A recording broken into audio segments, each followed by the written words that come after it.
Hey there, you guys. Welcome back. And we're going to do a little bit of a garden tour. It's not going to be so much of a garden tour as well, it's a garden tour. I'm just going to make it quick. There's not a lot to see. Things are starting to go dormant. I'm pulling things out. So yeah, you're going to notice a big change because the Alocasias aren't in the ground. And yeah, there's a lot of holes and it's fall. It's October. So it looks a little rough. I love seasons. Anyway, without further ado, let's get to it. Let's try to keep this under 20 minutes. Good luck, Bill. Good luck. Okay, so let's do a pan around of the whole backyard. The cannas are looking beautiful. The flowers are starting to get really, really tall. They're looking a little worse for wear. We've had a really warm spell, so things are starting to perk back up. But that's kind of unusual for October. We should be down in the if you're dealing with Fahrenheit under 50 degrees at night. It's been close to, I don't know, almost 70. And here we go. This banana I'm going to be digging up this weekend. I'll probably do a video. I've been asked to do a video on how I'm going to store that dormant. The thing is, it's probably close to 8 feet tall. It's beautiful, the end set. Then we've got the larch here. It hasn't turned color yet. It's supposed to go a brilliant yellow, so I'm still waiting on that. And this guy here, the forest pansy redbud, is not looking so great. Its leaves are curling like crazy. You've seen that in the previous videos. I think it's water stress. I think that it's getting too wet followed by too dry. Thank you, clay. And the echinacea is pretty well finished. I've got a couple of flowers on there. The hostas are starting to look ragged, as you can see. And then over here, the Japanese maple, it's looking really worse for wear, but 'tis the season. And it's probably sitting in some water. We've had a really wet fall again, so it's probably not very happy. I've got some dill growing here. How much fun is that? And the bananas, they're doing well. They're going to be coming out this weekend as well, weather permitting. And look at that salvia under here. The salvia is just incredible. It took a long time for it to start blooming, but now they're all commingling. As you can see, we've got some blue and with the purple, and then over here we've got some of the pink. The pink is all over the place as well. Just really, really phenomenal. The bees love it, so I will continue to plant some of that. The roses, I trimmed them all off a few weeks ago, and they've come back with all kinds of bloom. Look at the beautiful dew on the leaves there. It looks fake. They look like they're frost covered. There we go. The roses are looking pretty. I'll come out this weekend and chop those guys off. The lavender is in full bloom, as you can see.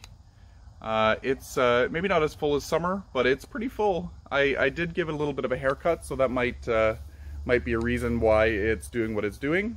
And the Weigela is looking beautiful. I've got some flowers coming on the Weigela. As you can see, the main flowering time is in the spring, but I get periodic blooms on this throughout the season. I'm going to be trimming this a little bit so it gets a little bit more height. It's really, really wide this season, so I'll trim it in tight and try to promote taller growth. We cut the sunflowers down, which were right here, and it looks like my caladiums and spider lily, the sulfur queen, have started to go dormant, so I'll dig those up this weekend as well. And then here's the twisted baby. It got huge this year. I fit this in my car. I can't even believe that I was able to do that. That's incredible. So it's grown. I thought it was supposed to be a slow grower. The main branches, and there's quite a few of them, grew about maybe 3 or 4 feet in this season, which is incredible for a first season's growth. So it's a happy camper. We got a lot of girth going on here on the trunk, which is amazing. So it really doesn't need its support anymore, which is unreal. And then this Japanese maple is seeing better days, but it's the fall. it's gonna happen. And yeah, just a couple more things going on here. As you can see, the plants have all gone in. Well, not all of them, the majority of them. And let's just take a quick look over here. This is the Aura Metallicum. looking so beautiful. Invasive in slightly warmer climates, not invasive here, so that's fantastic. I could just watch it do its thing. There's some mint that grew in here too, self-seeded from my my tower garden, which I'm going to have to deal with over time. Here's some mint sprouting up right here, as you can see. It might give some people some anxiety. And then this xanthosoma, it's beautiful. This is an elephant ear that's going to get hit by frost, and then I will bring it in just because I store it dormant. But look at how big it is. And then the honeysuckle, it grew beautifully this year. Oh my gosh, I can't have asked for a better year of growth. Again, I just got it this year, and it has climbed to the top of the support, and I'll have to start trimming it next year. And I switched out the planters up here on the top for some spikes and some mums. As you can see, the mums are finished now, but the spikes are still looking not so bad. And I want to share with you something up here. This Alocasia, I forget the name, Fontensiae or Fontenensiae, I'm not sure, Fontenense. Its flower is open, and look at how beautiful that is. This is going to be fragrant in the evening. Oh, it's so pretty. Yeah, there's no fragrance right now. I had to smell it. But look at the beautiful color. It's more showy. I don't remove this one because I really enjoy it. Some of them are not so pretty. And another thing worth mentioning is this beautiful Amorphophallus bulbifer. It's looking stupendous. I was gonna say stupid. It's not stupid. But here we have the baby corms developing in here. I want to leave it out as long as possible so it can develop these, so I can plant them, so I can get more little babies. But I love how robust it is. It's just so stocky. I love it. And then over here, look at this beautiful ginger. This is the shell ginger. It's a little worse for wear in some areas, but look at those leaves. Oh, so pretty. This one's going to get chopped right back, and I'm just going to store it dormant over the winter because it's supposed to bloom on second year wood or second year growth, and mine did not. So I'm not going to waste my space with it because, as you can see, it's like 4 or 5 feet wide. I don't know whether it's coming into the shot, but it's really wide.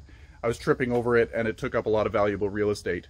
And this boxwood bonsai, or what was the boxwood bonsai, I'm still going to continue to shape it, but it's going to just grow as a boxwood in a pot. So yeah, I'll shape it, I'll trim it, but I'm not going to play with the roots. And then last but not least, in the backyard, the carnivorous garden is looking great. It's got some war wounds from the wind, but look at these beautiful pictures. This is tarnock. It's looking so pretty. The pictures are getting much bigger than they used to be, and all of the Sand Mountain ones, they were bigger pictures to begin with, but they all got eaten by the wind, which was very, very sad. But then we got the Drosera capensis down below, and it's been self-seeding. I'm not sure whether you're able to see here in the edge of the pot, but I've got all kinds of babies in there.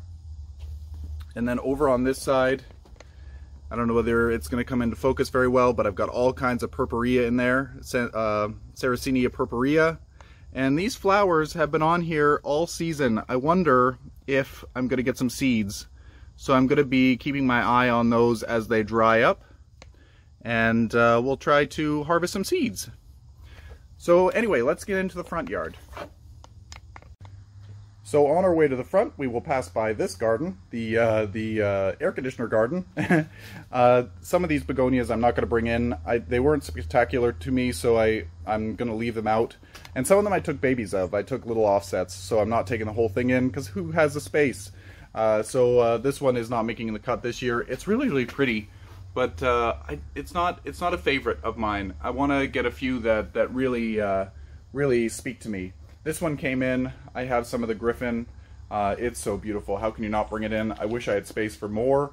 And I brought some of this one in here. I think this one's Silver Lambo or something, or Silver Limbo. And these leaves look a little worse for wear. I took in the small plant, and I'll do leaf propagations and stuff over the winter, and I'll have more for the spring. Same over here, I got more of the griffin. I'm going to take cuttings of it. I might bring another one in, we'll see. If there's still more space in the basement, I'll see what I can do. Because I really, really like this one. I would have this more places in the garden if I could. And this way. Okay, so the driveway garden, it's looking a little worse for wear, but still quite beautiful. Hopefully we're able to get some good shots. Let's go on the neighbor's side. The sun wasn't in our favor. So the elephant ears, these are going to wait for a light frost before I dig those up, because those ones are going to be stored completely dormant, like the xanthosoma in the back. The hydrangeas are looking beautiful. I should come out and trim off the spent flowers just to tighten them up for winter. The salvias are still looking gorgeous. Look at how big those are. The bees are loving it. I'm not sure whether you're able to see them. Yeah, you should be able to see them. Tons and tons of bees in here. It's just a buzz. And then this is the bandwidth grass. That's a smaller version of the zebra grass, as you can probably see the stripes. And yeah, look at all the bees. I don't know whether you can see them just swarming around, but it's incredible. Look at his pollen stacks on there. And so that's the more of the same all the way down here. Sorry for the quick movements there. Another hydrangea. These ones are fire and ice. I don't know that I'd buy these again. If I had space, I would buy something different, like the Pinky Winky or something with a full bloom, not the lace cap. And then another one of the elephant ears here. Don't mind the recycling. It's recycling day. Let's go over to the front. So here we are at the front garden. It's looking nice. I really like the yews that I planted a few months ago. They're looking beautiful, and yeah, really brings that bit of green where I wanted it, so that the parging on the step doesn't really show up as much. And then the Japanese maple here is looking beautiful. I'm surprised that into October we still don't have a lot of fall color. Let me pan over. I don't know whether you're able to see. You probably can't see there, but the woods over there, they're starting to change, but just a little bit of yellow, not a lot. So honorable mentions in this garden is the turtle heads. Look at those. Oh, they're so beautiful. Look, we still have a morning glory that's doing its thing. We're early enough in the morning that they haven't burned off yet. What else is of note in this garden? The sedum, the Autumn Joy sedum, has collapsed, so I will come out here maybe this weekend and I'll trim it down. I don't want to trim it down. The bees still enjoy it, but I really don't like the way that it looks right now. Maybe I'll just get a support or something and stand it up. Another thing that I noticed as I was walking over here, this Japanese forest grass is so pretty, is the hibiscus. Look at that. Most of the hibiscus have finished blooming for the season, but here is a straggler, and it's welcome. And then we've got the pumpkins here for the front porch. I still need to get a few more to carve for Halloween, but yeah, that'll come in time. And I'm waiting for them to come on sale. They're just going to go in the garbage. I don't want to spend $5 each. And then this is a beautiful pepper plant. This banana really didn't do much. I'm not going to keep this banana. The peppers, I thought they were just going to be solid purple. These grew from seed, but now they're starting to turn red. So now I'm going to get that purple and red contrast. I'm so excited. So let's check out the very front garden now. Alright, so this is the last garden on the tour. I hope that we're staying within our time constraint of around 20 minutes. So things are doing well in here. Some things better than others, as always. This cute little sedum, oh, I'm so excited about it. The lime zinger, it's a, what do they call it? A sun sparkler, lime zinger. And then my friend Nahid gave me some hens and chicks, so I planted them in front of the rock. They look beautiful there. And then, what is this one? This guy didn't bloom this year. What is it, a rockwort or soapwort or something? or rock soapwort. I don't know. I was expecting to see some blooms this year, but maybe next spring. I'm not really sure what's happening there, but I'll take it. It's a beautiful plant, and I can't wait for it to kind of just take over this end of the garden. I planted some kale. You'll see here, and just there, and over here. Planted some of that, and there's a few on the other side, as you can probably see, between the lavender, or beside the lavender. And then look at, I finally got a flower on my Echinacea twister. You barely notice it because the portulaca has seeded right around it. I was going to pull it out, but the Echinacea wasn't looking like it was going to do anything this year. So yeah, and then we got some beautiful sedums. This one is so cute. Oh. And then this one here, look at how special that one is. The leaves have just this serration to it. It's really coming up nicely with the dew. And then what's over here? Look at this one. This is the one that I took cuttings of. This is a Seaboldy, reverted back to blue. And look at that. It's got flowers on it. So good. Hopefully it survives the winter. And this hibiscus, as you can see, is pretty well toast for the season. But I do have a couple of buds going on here. It's always nice to see that little special one that wasn't supposed to be, but decided to show up. And then the zinnias, oh, they're looking so good. Looking so good.